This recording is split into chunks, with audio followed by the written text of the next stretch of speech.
चाप की लंबाई को ऐसे नॉर्मली एल कहा जाता है। यहाँ पे मैं लिख देता हूँ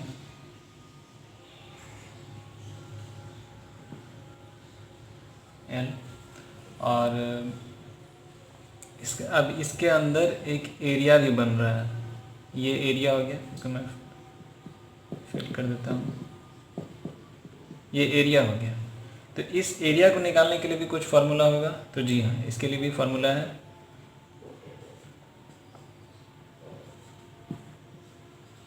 एरिया ऑफ अ सेक्टर, इसे सेक्टर कहते हैं, जिसे हिंदी में त्रिज्यखंड कहते हैं। त्रिज्यखंड। तो एरिया ऑफ सेक्टर क्या होगा? तो वैसे ही जैसे पहले क्या फार्मूला हम पढ़े थे, वृत्त का क्षेत्रफल क्या पढ़े थे, पाई आर स्क्वायर पढ़े थे कि नहीं, पाई आर स्क्वायर। तो बस इसी में आपको थोड़ा सा चेंज करना है। इसी के पहले फिर से थीटा बाय 360 लगा देना है। इससे आपका क्या निकल गया, त्रिज्यखंड का क्षेत्रफल। क्या कहेंगे इसे, त्रिज्यखंड का क्षेत्रफल। अब देखिए नॉर्मली हम लोग करते तो यही थे। ये पहले क्या था, पाई आर स्क्वायर था वृत्त का क्षेत्रफल। तो पाई आर स्क्वायर था तो वहाँ भी था, लेकिन दिख नहीं रहा था। वहाँ भी था 360 बाई 360। ये पूरा एंगल अगर कवर हो जाए तो 360 डिग्री हुआ ना। तो हम यही तो निकालते थे, पूरे एंगल का ना निकालते थे एरिया। तो अभी क्या निकाल रहे हैं, सिर्फ जितना थीटा एंगल है सिर्फ उतना ही का निकाल रहे हैं। तो ये आपका कितना हो जाएगा, theta by 360 pi r square. समझ में आ गया होगा? तो अच्छे से लिख देता हूँ। ये आपका एरिया ऑफ सेक्टर हो गया और ये चाप की लंबाई होगी। तो गाइस आइए चलते हैं क्वेश्चंस की ओर। क्वेश्चन है, एक वृत्त की त्रिज्या 28 सेंटीमीटर है तथा एक चाप केंद्र पर 72 डिग्री का कोण बना रहा है। उस चाप की लंबाई और उस त्रिज्यखंड का क्षेत्रफल निकालें। मतलब कि वृत्त की त्रिज्या है 28 सेंटीमीटर, ये जो आपका रेडियस है ये है 28 सेंटीमीटर, 28 सेंटीमीटर। और चाप केंद्र पर 72 डिग्री कोण, ये जो थीटा है, तो थीटा इज इक्वल टू कितना दिया हुआ है, थीटा इज इक्वल टू दिया हुआ है 72 सेंटीमीटर। और उस चाप की लंबाई और त्रिज्यखंड का क्षेत्रफल निकालें। क्या निकालना है, चाप की लंबाई निकालनी है और त्रिज्यखंड का क्षेत्रफल। तो चाप की लंबाई यानी कि L, तो L इज इक्वल टू क्या फार्मूला पढ़ा हमने, L is equal to theta by 360 2 pi r, theta by 360 2 pi r. तो थीटा कितना है, थीटा यहाँ पे 72 degree by 360 2 pi r. 2 pi की वैल्यू 22/7 और आर यानी कि 28 सेंटीमीटर। 7 से कट गया और 72 से 5 बार में आ जाएगा आपका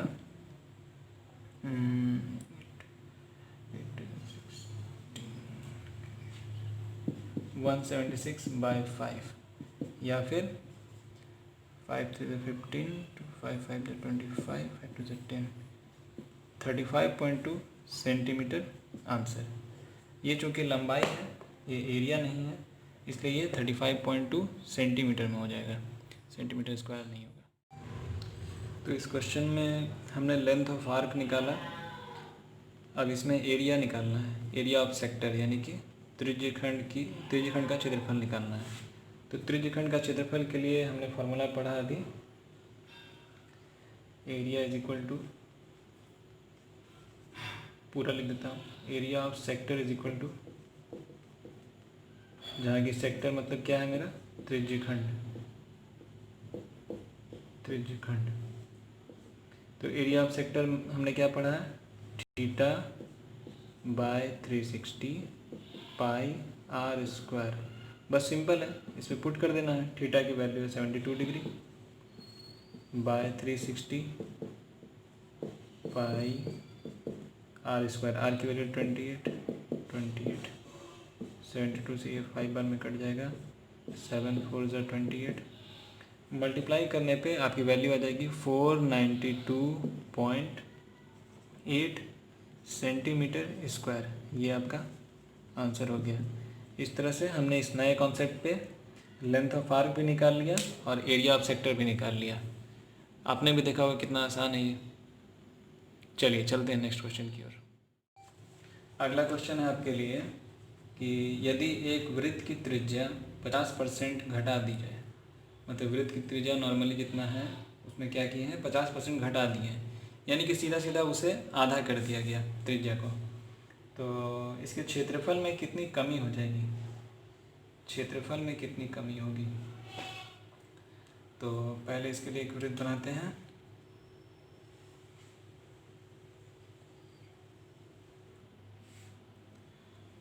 तो ये मैंने सॉल्यूशन करके रखा है आपके सामने ताकि आपको ज़्यादा प्रॉब्लम ना हो।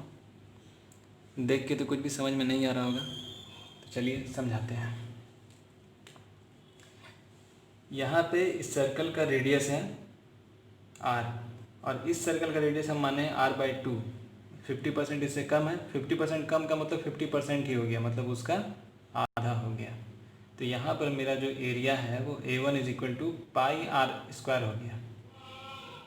इसे मैंने A1 मान लिया, इसका एरिया को πr² हो गया। और यहाँ जो A2 है वो पाई, अब r/2 यहाँ रखना होगा, रेडियस मेरा r/2 है तो r/2 उसका स्क्वायर, तो πr²/4 हो गया। यानी कि ये देखिए πr² कितना है, πr² की वैल्यू क्या है A1, तो A1/4 यहाँ लिख सकते हैं। यानी कि A2 जो मेरा है वो A1/4 है। यहाँ से एक बात निकल के है कि A2 जो है वो A1/4 है। अब क्वेश्चन में क्या निकालना है, फिर से पढ़ते हैं क्वेश्चन को। यदि एक वृत्त की त्रिज्या 50% घटा दी जाए तो इसके क्षेत्रफल में कितनी कमी हो जाएगी। क्षेत्रफल में कमी निकालना है तो पहले हमको क्षेत्रफल में डिफरेंस निकालना होगा, दोनों के क्षेत्रफल में कितना डिफरेंस है पहले ये निकालना होगा। तो A1 - A2 करना है, तो A1 - A2, तो A1 माइनस, अब A2 की वैल्यू क्या है, A2 = A1/4, तो A1/4 रख दिया तो आ गया 3A1/4, यानी कि 3/4 ऑफ A1। तो A1 - A2 कितना है, तो A1 के 3/4 के बराबर, यानी कि A1 का कितना है 3/4 भाग है, जो इन दोनों का डिफरेंस है। हमको यही तो निकालना है, इन दोनों का डिफरेंस। तो इन दोनों का डिफरेंस कितना है 3/4। 3/4 को जब हम परसेंटेज में निकालेंगे तो 100 से गुना कर देंगे तो परसेंटेज में आ गया 75%। यानी कि पहले वाले सर्कल और अब वाले सर्कल में कितना का डिफरेंस हो गया एरिया में, तो 75% का डिफरेंस हो गया। यानी कि ये जो आपको सर्कल दिख रहा है ये पहले वाले का सिर्फ 25% ही है, 75% इसमें कम हो चुका है। तो ये हो गया आपका आंसर 75%। यही आपसे क्वेश्चन में पूछा जा रहा था।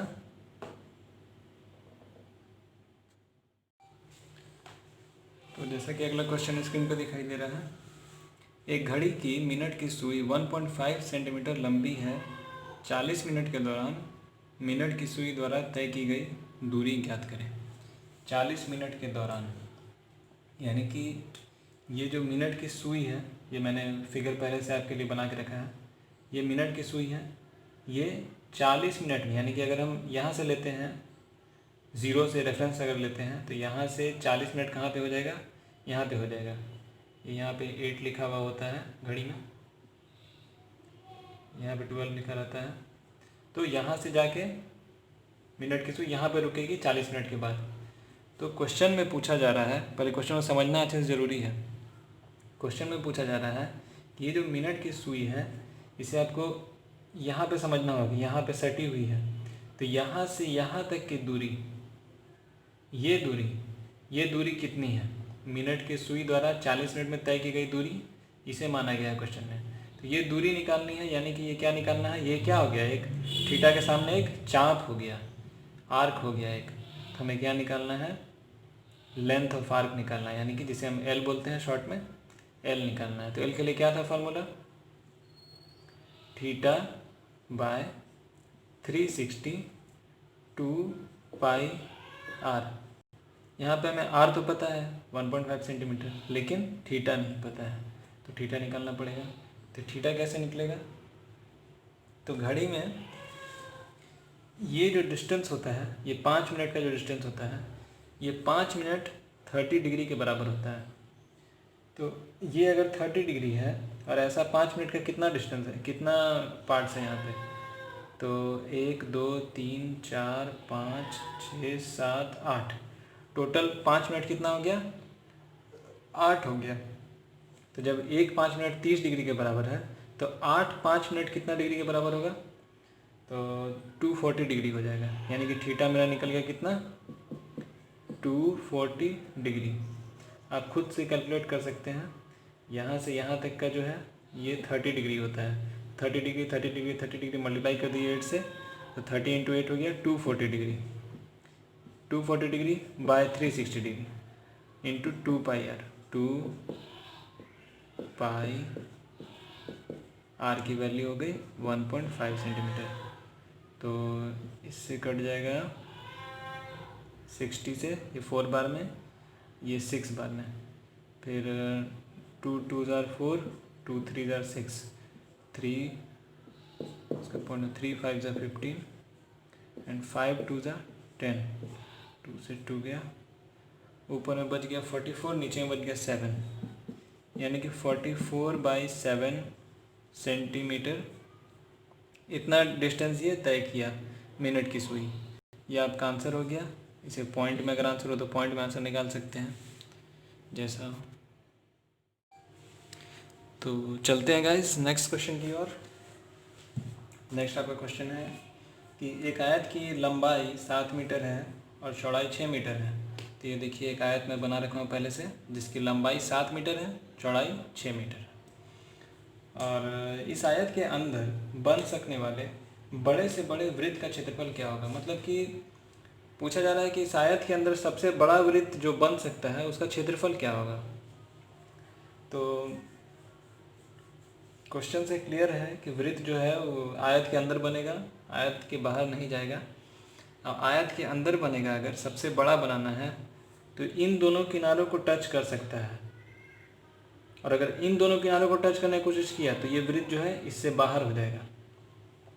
तो ये इस तरह का वृत्त बन सकता है इस आयत के अंदर, जैसा कि मैं बना रखा हूँ। तो इसमें एक खास चीज़ है, शायद आपको दिख भी रहा होगा, कि इस आयत की जो चौड़ाई है 6 मीटर, यही इस वृत्त का डायमीटर भी होगा। 6 मीटर ये क्या हो गया, डायमीटर हो गया। अब देखिए आपके पास वृत्त का डायमीटर आ गया है, d = 6 मीटर। इससे आप रेडियस निकाल सकते हैं 3 मीटर। अब रेडियस निकल गया तो इससे आप एरिया निकाल सकते हैं। यही तो एरिया को निकालना है, πr², यानी कि 22/7 और r² यानी 3 × 3। बस इसे सॉल्व कर देना है। 132/7 सेंटीमीटर, मीटर और स्क्वायर होगा, ध्यान रखना है क्योंकि ये एरिया है। ये आपका हो गया आंसर। और अगर पॉइंट में पूछा जाए तो इसे पॉइंट में कर सकते हैं, और ऐसे ये भी आंसर हो गया। तो जैसा आंसर में दिया रहे, आसान था क्वेश्चन का। नेक्स्ट क्वेश्चन है जो कि लास्ट क्वेश्चन है।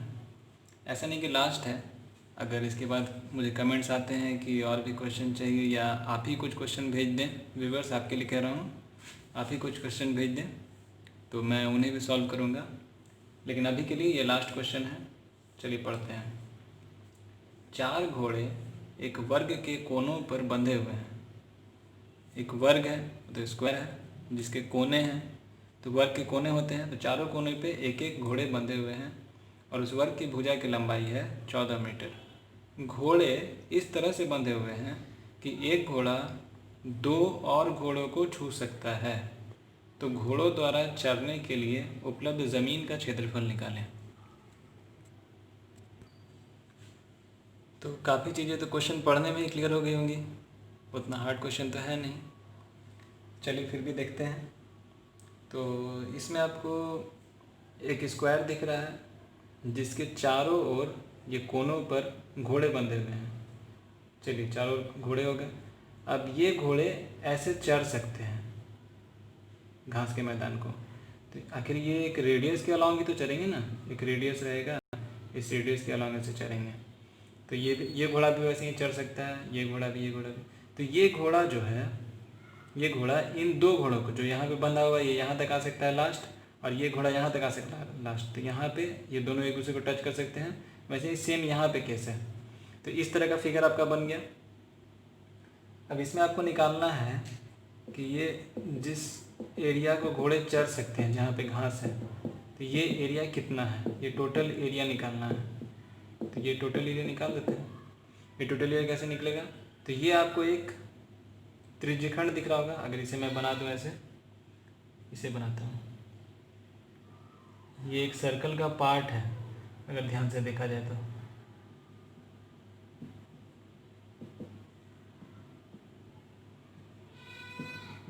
ये एक सर्कल हो गया। अब इस सर्कल का ये एक चाप है, और इस चाप के अंदर ये क्या आ रहा है, एक त्रिज्यखंड। तो मैंने आपको त्रिज्यखंड का क्षेत्रफल बताया है पहले ही। तो चलिए त्रिज्यखंड का क्षेत्रफल निकालते हैं। त्रिज्यखंड का क्षेत्रफल क्या होता है, त्रिज्यखंड का क्षेत्रफल होता है area is equal to theta by 360 pi r square, यही होता है। तो अभी देखिए यहाँ पे थीटा कितना है, तो ये स्क्वायर के साइड्स पे, स्क्वायर के कोनों पे कितना एंगल बनता है, 90 डिग्री का। ये 90 डिग्री आपको दिख रहा होगा, यानी कितना हो गया 90 डिग्री बाय 360। एक मिनट, 90 डिग्री बाय 360, पाई की वैल्यू 22/7 और आर स्क्वायर। अब आर में ज़रा ध्यान दीजिएगा, ये 14 मीटर की पूरा लेंथ है। तो क्या मैं कह सकता हूँ कि ये लेंथ 7 मीटर होगा, इसका आधा बिल्कुल होगा, इसका आधा। ये मिड पॉइंट पे कट कर रहा है, यानी कि 7 मीटर इसका रेडियस हो गया, 7 का स्क्वायर लिख दिया। एक और चीज़ ध्यान देने लायक है कि ये कितना है, ये कितना बार है ऐसे, ये जो त्रिज्यखंड है ये 1 2 3 4, कितना है 4 है, यानी कि इसको 4 से मल्टीप्लाई कर देना होगा, तब जाके ये मेरा पूरा एरिया निकलेगा जिस पे घास है। इसको सॉल्व कर देते हैं। तो 90 से 4 बार में कट जाएगा, 4 से गया 4, 7 से गया 7, 22 7 जा 154 मीटर स्क्वायर, क्योंकि एरिया है। ये आपका आंसर हो गया। बस इतना ही निकालना था। कितना आसान है, देखने में लग रहा था कितना हार्ड क्वेश्चन है, क्या निकालना है क्या नहीं निकालना है, लेकिन असल में बहुत आसान है।